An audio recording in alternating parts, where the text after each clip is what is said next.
നമസ്തേ.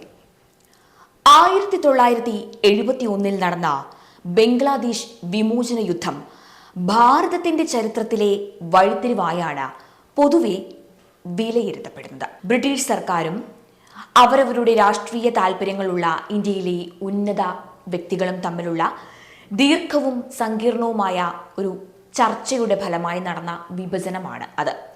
പുതിയ രാഷ്ട്രങ്ങളുടെ അന്തിമ അതിർത്തികൾ വെറും 6 ആഴ്ചയ്ക്കുള്ളിൽ സർ സിറിൽ റാഡ്ക്ലിഫ് സൃഷ്ടിക്കുകയായിരുന്നു.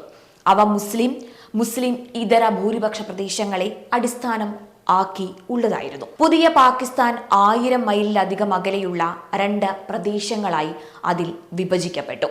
പശ്ചിമ പാകിസ്ഥാൻ, കിഴക്കൻ പാകിസ്ഥാൻ, അതായത് ഇന്നത്തെ ബംഗ്ലാദേശ്. 2 പ്രദേശങ്ങളും തമ്മിലുള്ള സംസ്കാരം, ഭാഷ, സ്വത്വം എന്നിവയിലെ അകലവും വ്യത്യാസവും പശ്ചിമ പാകിസ്ഥാൻ കൂടുതൽ രാഷ്ട്രീയവും സാമ്പത്തികവുമായ ശക്തി കൈവശം വച്ചിരുന്നു എന്ന വസ്തുതയും കിഴക്കൻ പാകിസ്ഥാനിൽ ശക്തമായ സംഘർഷങ്ങൾക്കും ഒടുവിൽ പ്രതിഷേധ പ്രസ്ഥാനങ്ങൾക്കും കാരണമായി, അതായത് ഇന്നത്തെ ബംഗ്ലാദേശിൽ. 1971 പശ്ചിമ പാകിസ്ഥാനും കിഴക്കൻ പാകിസ്ഥാനും ബംഗ്ലാദേശ് വിമോചന യുദ്ധത്തിൽ നിറഞ്ഞു പോരാടി.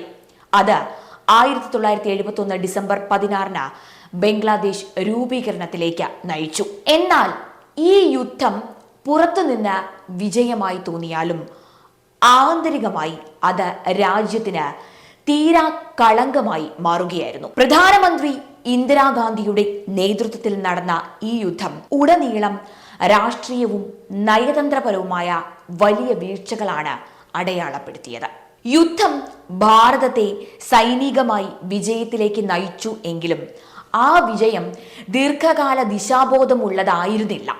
പാകിസ്ഥാനിൽ നിന്ന് പലായനം ചെയ്ത 93,000-ലധികം സൈനികരെ പിടികൂടിയ ഭാരതം അതിനു മുമ്പിൽ പാകിസ്ഥാനെ തളർത്താനോ കാശ്മീർ വിഷയത്തിൽ സമ്മതികൾ നേടാനോ കഴിയാതെ പോയത് വൻ നഷ്ടം തന്നെയായി മാറുകയായിരുന്നു. ഇന്ദിരാഗാന്ധിയുടെ നയതന്ത്ര ധീരതയുടെ അഭാവം അവിടെ വ്യക്തമായി കാണുകയും ചെയ്യാം. 1972 ഇന്ദിരാഗാന്ധിയും പാകിസ്ഥാൻ പ്രധാനമന്ത്രി സുൽഫിക്കർ അലി ഭൂട്ടോയും ഒപ്പുവെച്ച സിംല കരാർ ഭാരതത്തിന്റെ നയതന്ത്ര പരാജയത്തിന്റെ പ്രതീകമായി ചർച്ച ചെയ്യപ്പെടുകയാണ്. കരാർ പാകിസ്ഥാന്റെ മൗലികവാദ നിലപാടുകളെ മാറ്റാൻ കാരണമാവേണ്ടതായിരുന്നു. പക്ഷേ അതിലേക്കൊന്നും തന്നെ ആ കരാർ വഴിതെളിച്ചില്ല. യുദ്ധത്തിൽ നേടിയതെല്ലാം പേപ്പറിൽ മാത്രം തെളിയുകയും സൈനിക വിജയം രാഷ്ട്രീയ പരാജയമായി തീരുകയും ചെയ്തു. പാകിസ്ഥാന്റെ പ്രതികാര തത്വത്തിലേക്ക് അത് നയിച്ചത് എങ്ങനെയാണെന്ന് നോക്കാം. പാകിസ്ഥാൻ 1971 തോൽവിക്ക് പകരം വീട്ടാൻ തുടർന്ന് നീക്കങ്ങൾ ആരംഭിച്ചു. ഭീകരവാദം ഒരു നീതിയുടെ മാർഗമായി അവർ സ്വീകരിച്ചു. 1980 കാശ്മീരിൽ പ്രത്യക്ഷമായ സായുധ കലാപം 1971 യുദ്ധത്തിന്റെ തിരിച്ചടിയായി മാറി. ഭാരതത്തിന്റെ യുദ്ധവിജയത്തിന്റെ ഫലമായി സുരക്ഷിതത്വം ലഭിച്ചിരുന്നു എങ്കിൽ ഇത്തരം വികൃതികൾക്ക് പാകിസ്ഥാൻ മുതിരില്ലായിരുന്നു എന്ന അഭിപ്രായവും പരക്കെയുണ്ട്.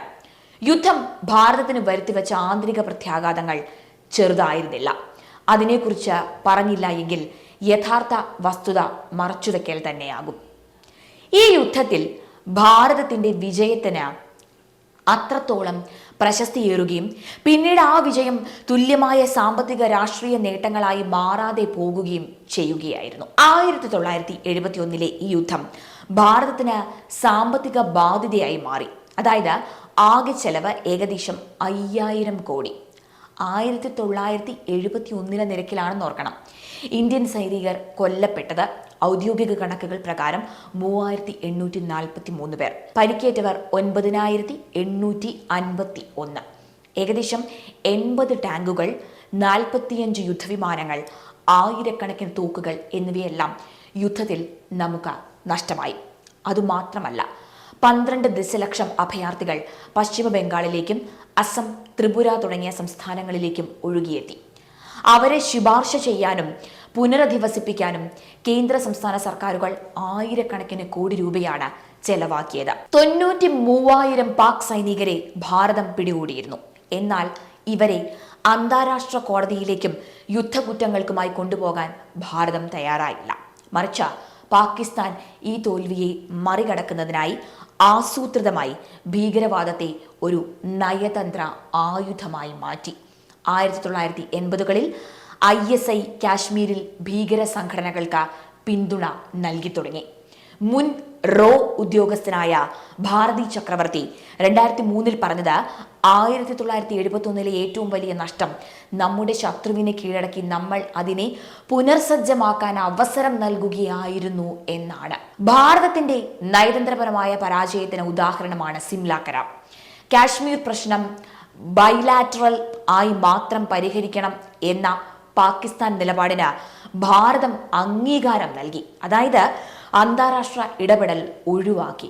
വൻ ചെലവുകളും അഭയാർത്ഥികളുടെ ഒഴുക്കും രാജ്യത്തെ സാമൂഹിക സാമ്പത്തിക ഘടനയെ മൊത്തത്തിൽ ബാധിച്ചു. യുദ്ധാനന്തര വർഷങ്ങളിൽ അതിന്റെ ആഘാതം കേരളം പോലെയുള്ള സംസ്ഥാനങ്ങളിലേക്ക് വരെ എത്തി. കുടിയേറ്റങ്ങളുടെ സംഘർഷം, തൊഴിലില്ലായ്മ, ജനക്ഷോഭം എന്നിവ ഭാരത ഭരണകൂടത്തെ അഗ്നിപരീക്ഷയിൽ ആഴ്ത്തുകയായിരുന്നു. 1971 യുദ്ധം ഭാരത ചരിത്രത്തിലെ ഒരു തീരാ കളങ്കമായി അങ്ങനെ തീർന്നു.